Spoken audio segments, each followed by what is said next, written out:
Are you an exhausted head teacher worried about burnout? Let me show you how to fix this before it's too late. Do you resonate with this? It's 5:47 in the morning. You're already awake. You're thinking about the observations you've got to do that day, the data that you didn't get to crunch, the parent that complaint that you know is sitting and waiting for you. You get up already exhausted because you haven't had a very good night's sleep.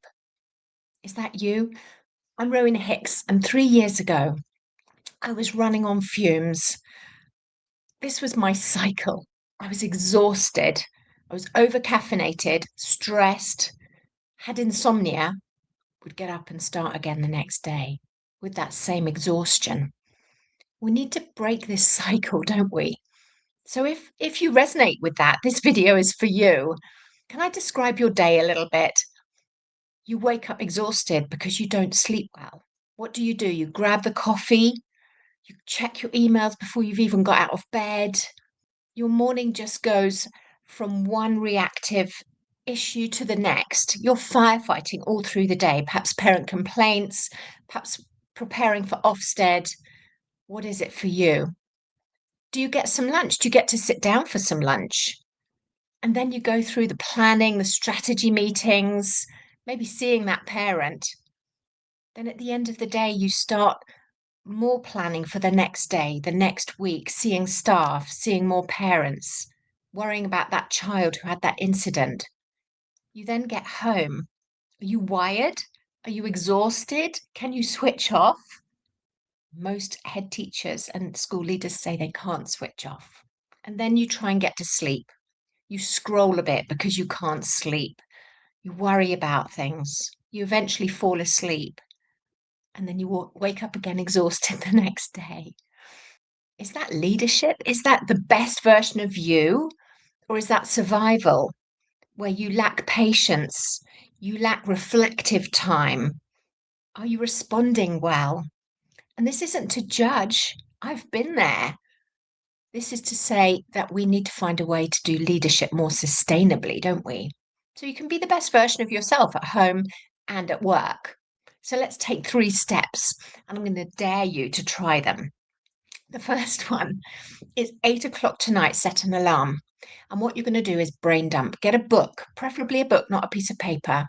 Get a book, brain dump into it. All those things that you didn't get to do today, those things that are worrying you, just spend maybe 5 minutes throwing it all in there. Everything that's on your mind. Close it up. And that's telling your brain that you are finished for today. Your brain has stopped work for the day. Try it, because it might just stop that 2 a.m. wake up thinking, oh, I didn't do that, or oh, what am I going to do about that? Try it. Set that alarm for 8 p.m. tonight. The second step is the coffee swap. Now, when you wake up in the morning, your cortisol is good. You've got your wake up hormones going. Now, that's where historically I would have coffee because you want it to get yourself going, don't you? But your body doesn't need it, it needs water.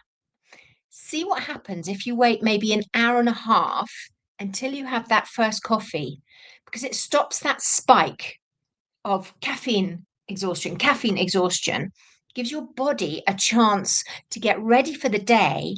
And actually, your energy will be better through the day if you do it.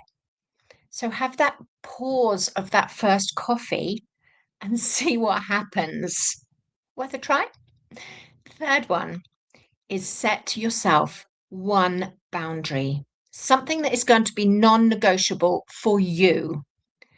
Now, for me, that was not looking at emails after 7 p.m. And that might sound really sad to some of you, but I needed that. One of you might be that actually you're going to eat your lunch away from your desk one time a week. Or maybe you're going to leave at 5 p.m. on Wednesday. Whatever it is, set it for yourself, write it down, and do it. Now, we're not talking about 5 boundaries and doing massive things. We're talking about one boundary that is non-negotiable that you're going to try and see what it tells yourself, tells your brain and your heart about how you matter, and actually prioritizing yourself, what it does. It's amazing how starting small can make a really big difference if you keep going and are consistent with it. Now, if you start to feel guilty about leaving, let's say at 5 o'clock on Wednesdays, remind yourself that if you burn out, you take time off or you lose your job. Happened to me. So, this isn't about being selfish. This is about sustainable leadership and you being the best version of you.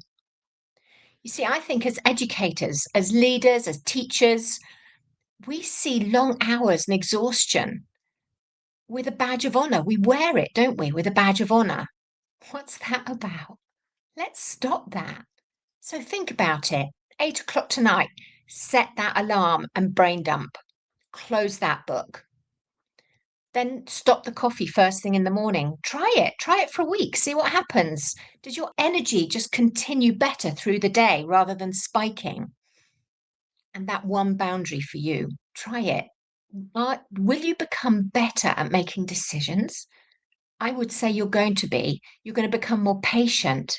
You're going to be better at problem solving just through these three tiny things because the school needs the best version of you.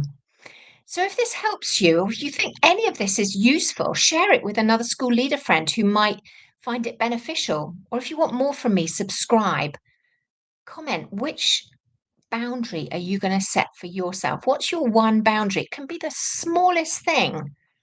What will you set for you? Because it takes one small step to break this cycle of waking up exhausted, over-caffeinated, stressed, insomnia, and then repeat it the next day. Let's break the cycle together.